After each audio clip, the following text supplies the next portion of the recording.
Have you ever felt a sudden pull, like something was trying to stop you? Picture this: you're about to step outside, the world is quiet, still, and then something changes. A sound, a feather, a whisper in your chest. You can't explain it, but you feel it, a presence, a pause, something telling you, don't go yet. This is a true story. A young man, a quiet house, and a silence that had lasted too long. He was leaving, heart heavy, spirit distant, until something small, almost invisible, appeared, a white feather, resting beside a memory. And just like that, time seemed to slow. He listened. He waited. What followed was the moment everything could have been lost. But it wasn't.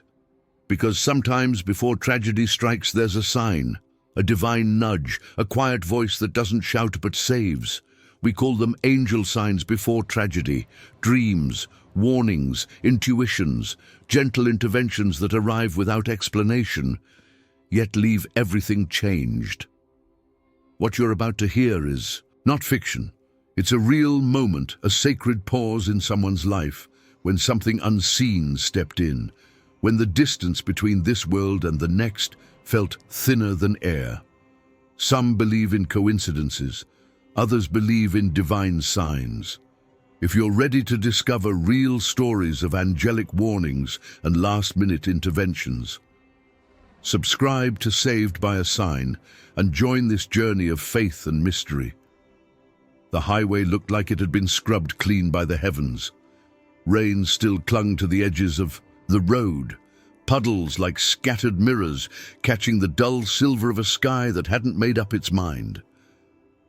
Daniel gripped the wheel with both hands, though he didn't know where he was going. He only knew he had to leave. His heart felt heavy, not in a dramatic way, but in that quiet, sinking kind of way, like something inside him had been aching for too long. There were no plans, no calls made, no suitcase in the trunk. Just a weight he couldn't explain, and a silence that grew louder with every mile. Maybe it was guilt. Maybe it was the emptiness that came after too many things were left unsaid. The storm had passed, but its breath was still in the air, that earthy scent of wet pavement and pine needles soaked through.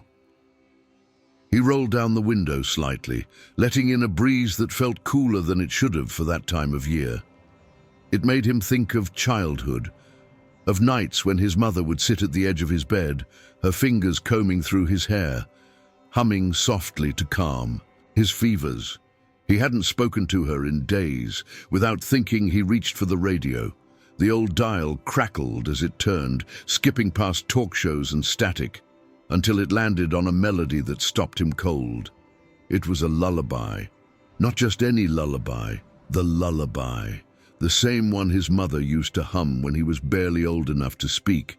He hadn't heard it in over a decade. The song wasn't something you'd find on any station these days, and yet there it was, faint, clear, unmistakable. He blinked. A chill ran through him. Not the kind from the cold air, the kind that rises from your spine when something too familiar comes from somewhere it shouldn't. And then just beneath the melody, a voice. Low, calm, not loud, but it was there. Turn back. Daniel's grip tightened on the steering wheel. He looked around. The road was empty, not a car in sight, just trees bowing under the weight of the rain, still dripping, still breathing. He pulled over without meaning to, more like his.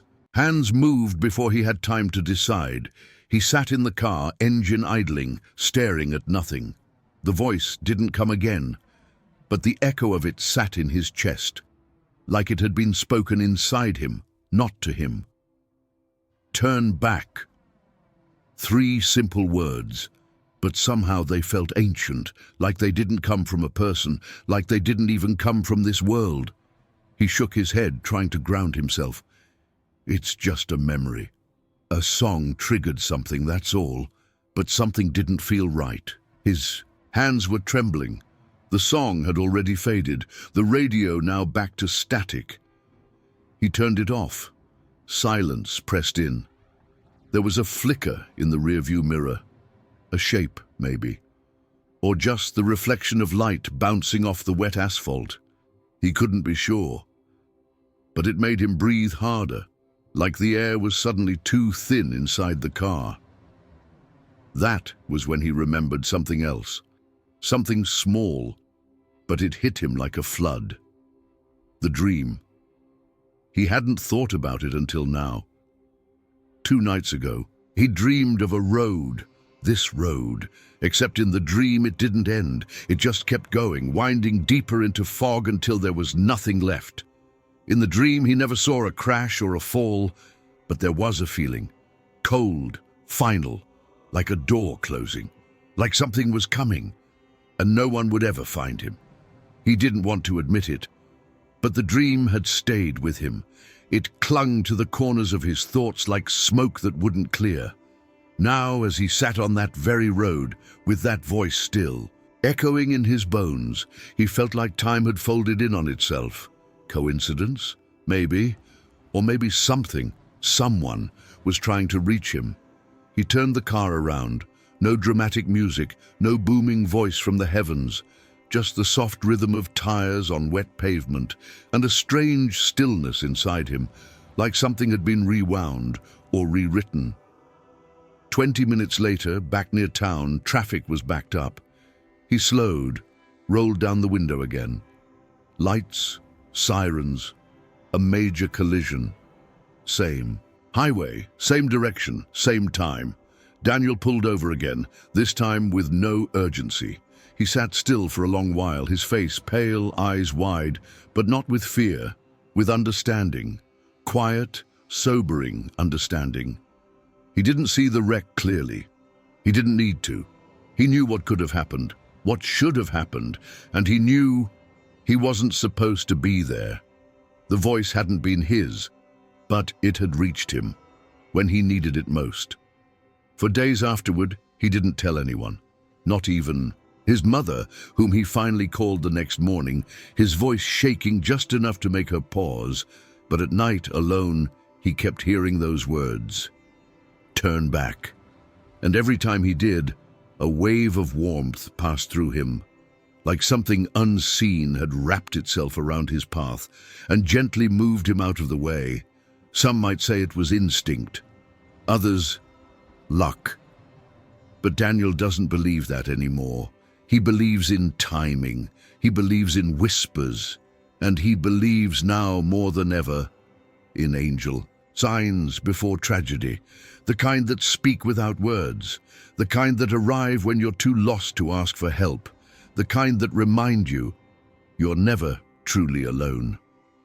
The further Daniel drove, the less real the world became. Towns gave way to woods, the sky lost all color, and the air thickened into something that felt more like breath than mist. Time was slipping, or maybe he was. The fog rolled in again, denser now. He couldn't tell if it was moving or waiting. Each mile felt quieter than the last. His headlights were the only things alive, cutting 2 trembling beams into the haze. They didn't reveal a road, just pieces of one. Fragments that floated in and out of view like memories you're not sure really happened.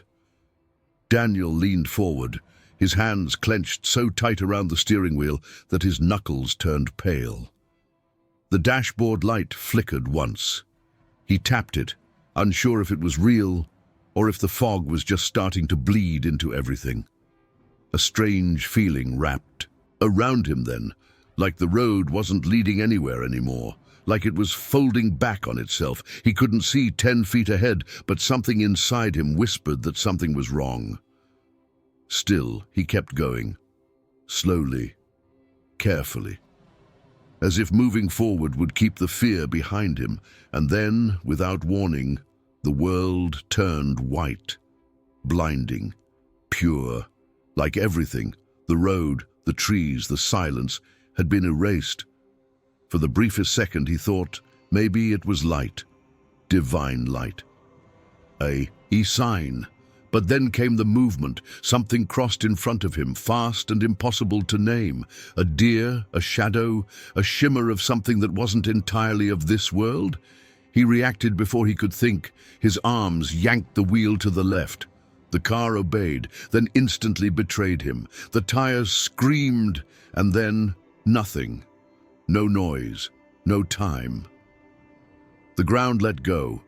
The car lifted, spinning, twisting, caught in a kind of slow-motion silence that felt too perfect to be real, like he'd been pulled out of the world just for a moment, and was floating in between seconds. No crash yet, just weightlessness, no thoughts, only feeling. He felt the seatbelt bite into his chest, the windows shimmer, the trees vanish. It was like falling through a dream. Then, the spin, the soundless ballet of glass and metal. But even then, still no pain, still no final blow, as if something invisible was cradling the moment, softening it, and then it stopped, not with a jolt, but a sigh. When he opened his eyes, he wasn't sure how long he'd been still. The world was tipped sideways, the engine had gone quiet. The fog was still all around, but it looked softer now, not threatening, just watching.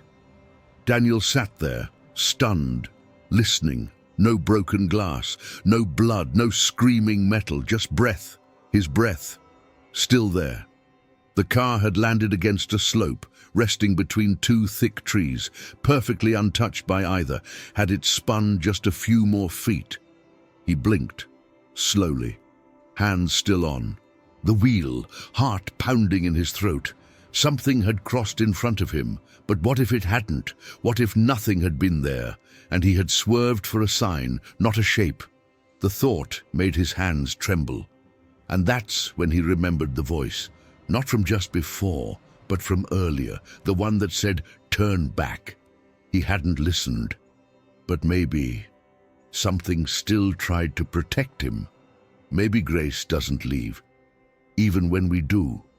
He sat there a long time, in the fog, in the silence, with the trees like silent witnesses and the mist like a veil between two worlds. And he wept, not from pain, but from the overwhelming sense that someone had been there, watching, waiting, guiding the spin. The road had vanished, but he hadn't. And that, he knew in his soul, wasn't luck. It was something else, something divine, something real. Daniel didn't know if he was still in this world. There was no sound, no cold, no weight, just a strange silence, the kind that doesn't come from outside, but from somewhere beneath everything, like time itself had stopped breathing. His body didn't hurt, but he couldn't move. He couldn't even tell where his limbs were. All he knew was this: something warm was pressed against his hand. And then the light came. But it wasn't the harsh flash of sirens or the cold beam of a flashlight searching through wreckage. It was golden, soft, like sunlight filtered through water, gentle and alive. The kind of light that doesn't come at you but through you. Daniel blinked, or thought he did. It was hard to tell if his eyes were open or if the light was inside him. Slowly, something began to take shape within that glow. A figure, silent, still, kneeling at his side. A silhouette, but not entirely human. The outline shimmered faintly, like mist over candlelight. The closer it leaned, the clearer it became. And that's when he saw them. Wings, not imagined, not dreamlike, but real. Real in a way that defied everything logic had ever told him. They arched from the figure's back like fabric spun from moonlight, delicate, immense, and impossibly still, not flapping, not moving, just present. One hand rested gently on Daniel's chest, right over his heart. The other held his hand with a stillness so tender it made his throat tighten. He tried to speak, tried to ask, "Who are you?" But his mouth wouldn't open, his body wouldn't obey. Still, somehow he didn't panic, because in that moment, in that impossible stillness, he felt something flood, And through him, it wasn't pain, it wasn't fear, it was peace. A peace so deep it felt older than time. The kind you don't just feel, you remember. His breath returned, not as a gasp, but as a slow release. Like his soul had been holding something in for too long and was finally allowed to let go. Tears welled up in his eyes, not from sadness, but from the sheer weight of the beauty before him. He didn't know who this being was. He didn't know if it was an angel or a vision or a piece of his own spirit made visible, but he knew this. He wasn't alone, not now, not in that place between breath and stillness, between crash and awakening, between life and whatever waits on the other side. The warmth spread deeper, through his chest, into his fingers, into the spaces where fear had once lived. The figure didn't speak, it didn't need to. Its presence said everything. You're still here, you are not forgotten, you were held. And slowly the golden light began to fade. Not vanish, just soften, as if it had done what it came to do, as if it had left something behind in him that would never fully leave. Then sound returned, a distant drip, the hum of wind, the faint chirp of birds. Daniel blinked again. This time his body stirred. The figure was gone, the wings gone, but his hand was still warm, and in his chest, still that strange, impossible peace. He didn't understand it, not fully. Maybe he never would. But he knew, deep in the parts of him that words don't reach, that something sacred had been there, watching, comforting, waiting. Maybe it had always been there, waiting for the moment between moments, to remind him, even in silence, even in darkness, we are never unseen. He wasn't ready to leave. The thought rose slowly, quietly, like a cry swallowed by stillness. I didn't say goodbye. It wasn't fear that gripped him now. It was something deeper, a sorrow with edges too soft to be panic, but too sharp to ignore. Regret, maybe. The kind that finds you only when it's too late to turn back. And then, her face, clear, vivid, lit from behind by the soft glow of the kitchen window. His mother. Not speaking, just looking. Eyes filled with that gentle kind of worry only mothers know. The kind they carry in silence, hoping you'll notice without them having to say a word. He remembered that morning. She'd been there, standing at the sink, pretending not to watch him gather his things. She wanted him to speak first, and he didn't. Not out of cruelty, but because part of him thought there would always be more time, more mornings, more chances. Now, her image filled his mind, not as a memory, but as truth. Realer than the road, deeper than the crash. Her hands still damp from washing dishes, her eyes searching for something in his that he never let show, and he never said goodbye. His breath caught, not in his throat, but somewhere deeper, like a river trying to remember its source. A single tear slipped from the corner of his eye, tracing down the side of his face. He didn't try to stop it. Beside him, the winged figure watched, not judging, not grieving, just understanding, and then it nodded. The gesture was almost imperceptible, but it held the weight of a lifetime, not permission, not command, just truth gently acknowledged. You're not finished. The warmth in Daniel's chest began to shift. It wasn't fading, it was changing, becoming movement, becoming pull, like an unseen tide had turned, not away from death, but toward life. It felt like being gathered, drawn upward, not with force, but with a tender insistence, as if something divine had reached into the stillness and whispered, "Not yet." And Daniel felt it, in every breath, in every beat of his heart that returned. He wasn't done. Not with her, not with this life, not with the things he still hadn't said. The light began to lift, carrying with it the ache, the silence, the pause between worlds. And beneath it all, a quiet promise was left behind. One not spoken but felt. Sometimes the goodbye we miss becomes the beginning of something greater. And sometimes, the hand that holds us back from the edge wears wings we were never meant to see. When Daniel opened his eyes, the light was gone.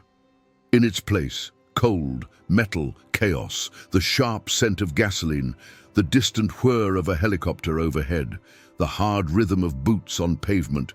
Sirens cried somewhere far and near all at once, a sound that didn't match the stillness inside him. He blinked against the grey sky. Damp leaves clung to the windshield. A spiderweb of cracks spread across the glass above him, but none had touched his skin. Then came the voices. A woman's first, firm, professional, shaking just a little. "He's breathing. He's alive." Another followed, quieter, stunned. "He shouldn't be conscious." And then, almost under the breath, "It's a miracle he didn't die instantly." Hands moved around him, checking for signs, calling out numbers. They spoke to each other, like he was an object pulled from a wreck, something to catalogue, stabilize, and transport. But Daniel didn't speak. Not yet. His mouth stayed closed, his eyes barely tracked their movement. Because inside, something else was happening. He wasn't confused. He wasn't afraid. There was pain, yes, but it sat beneath something larger, something still echoing inside him, a presence that hadn't quite left, a peace that clung to him like morning mist. And then there was his hand. It remained, clenched, tight against his chest, fingers locked, refusing to open. No one noticed it at first, no one asked. But to Daniel, it mattered more than anything, because he knew. He was holding something, not an object, not a piece of metal or glass, but the feeling, the warmth, the moment, the hand that had held his. It wasn't there anymore, but the imprint was, and in that closed hand, Daniel carried the memory of the wings, of the golden light, of the peace that pulled him back from the edge. Without a single word, he wasn't ready to speak yet, because he knew the words he would need hadn't yet been born. How do you explain a presence no one else saw? How do you describe a silence that saved you? So he stayed quiet, still, breathing now, but not fully here, not yet. Because somewhere inside him, something sacred was still unfolding. And for now, all he could do was hold on. To the light, to the hand, to the truth that not all miracles are loud. Some arrive on the edge of breath, invisible to the world, but unforgettable to the soul. The days that followed moved like shadows at dusk, slow, quiet, uncertain. Machines beeped softly beside Daniel's bed. The rhythm of the hospital was predictable. Nurses came and went. Meals appeared untouched. The world outside his window shifted from rain to sun and back again. But inside his room, the silence lingered. Not the heavy kind that suffocates, but the kind that waits, as if something sacred had passed through and left its echo behind. Daniel healed physically. His body responded inch by inch, stitches closed, bruises faded, bones aligned again. But he still hadn't spoken, not about the crash, not about the light, not about the hand he'd held in that strange golden stillness. No one asked.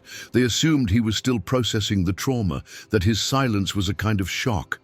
But for Daniel, it was something else. He wasn't processing. He was protecting the memory, the presence, the truth too deep for words, until one morning, the light through the window was soft, a quiet silver glow that touched everything gently. The nurse entered without a sound, her movements practiced, familiar. She hummed a melody as she changed the sheets, unaware that Daniel was awake. And then she gasped. She froze beside the bed, staring. Resting on the white blanket, near his hand, untouched, unmoved, was a single feather, white, unblemished, still. There were no open windows, no pillows torn, nothing in the room that could have placed it there. The nurse looked around, puzzled. "Where did that come from?" she asked, half to herself. Daniel turned his head slowly and looked at it. The feather didn't feel strange to him. It felt familiar, expected.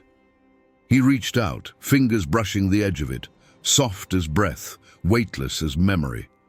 A warmth rose in his chest again, not overwhelming, not dramatic, just true. And for the first time since the crash, his lips parted. A whisper, more exhale than sound. "I saw him." The nurse paused, unsure what he meant. She didn't ask, but Daniel's smile told her everything she needed to know, because that feather wasn't just a coincidence. It wasn't just decoration or accident. It was return. It was reminder. It was the quiet trace of a presence that had never truly left. And in that still hospital room, where light touched linen and machines hummed softly, something sacred settled over them both. Proof, perhaps, that angel signs before tragedy don't always leave when the danger passes. Sometimes they stay just long enough to be seen, just long enough to be believed.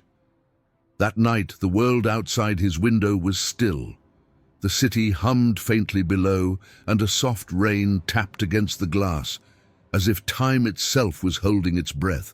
Daniel sat on the edge of his hospital bed, the room dimly lit, shadows stretching across the floor like quiet memories. The feather lay folded in his palm, untouched. His fingers hovered over the phone. For a long time, he couldn't press the button, not because he didn't want to, but because something in him knew that once he did, something would shift, something buried would rise. But some silences aren't meant to last forever. He closed his eyes and dialed. The line barely rang twice. "Daniel." Her voice, alive with panic, hope, relief, filled his ear before he could speak. His lips trembled, his throat burned, but the words finally found their way through. "I'm sorry," he said, voice cracking, like an old door opening. "I love you." She didn't answer right away. She just cried. And then he did too. No explanations, no need for them.